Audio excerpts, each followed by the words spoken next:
ఈరోజు సాయంత్రం 4 గంటలకి మనం సమావేశం అనుకున్నాం.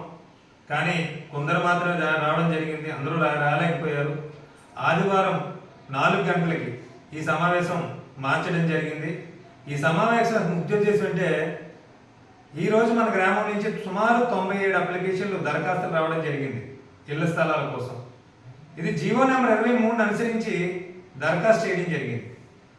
అయితే విఆర్ఓ నుంచి జాయింట్ కలెక్టర్ వరకు కూడా వెళ్ళడం జరిగింది.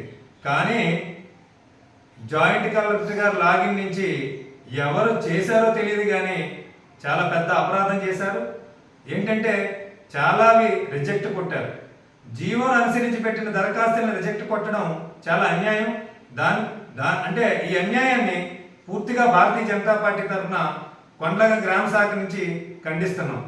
ఎందుకంటే ఈ ఇల్లు స్థలాలు అప్లై చేసిన ప్రతి ఒక్కరు కూడా అర్హులు అని ఎంక్వైరీ రిపోర్ట్ రాసి తహసీల్దార్ నుంచి ఆర్డీఓకి, ఆర్డీఓ గారి నుంచి జిల్లా జాయింట్ కలెక్టర్ గారికి పంపించడం జరిగింది. అయితే అక్కడ ఎవరో చేసిన ఒక కుట్ర కారణంగా సుమారు 40 మంది వరకు రిజెక్ట్ అయినటువంటి సందర్భాలు కనపడుతున్నాయి. 15 మందికి మాత్రమే ఇప్పుడు ఓకే, ఇంకో 40 మంది వరకు పెండింగ్లో ఉన్నాయి. అయితే ఈ విషయాన్ని న్యాయస్థానం ద్వారా జిల్లా జాయింట్ కలెక్టర్ గారికి తెలియజేయాలనే ఉద్దేశంతో ఈ సమావేశం ఏర్పాటు చేయడం జరిగింది. అదేవిధంగా గత ప్రభుత్వంలో 62 మంది సెంటిన్నర స్థలాలకి ఆ ప్రభుత్వం ప్రకటించినప్పుడు అందులో పేర్లు ఉన్నాయి.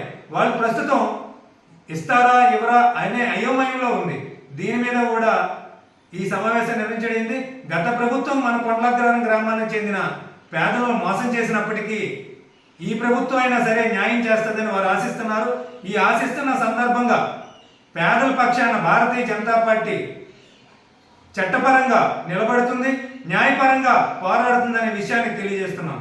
జై హింద్, భారత్ మాతాకి జై.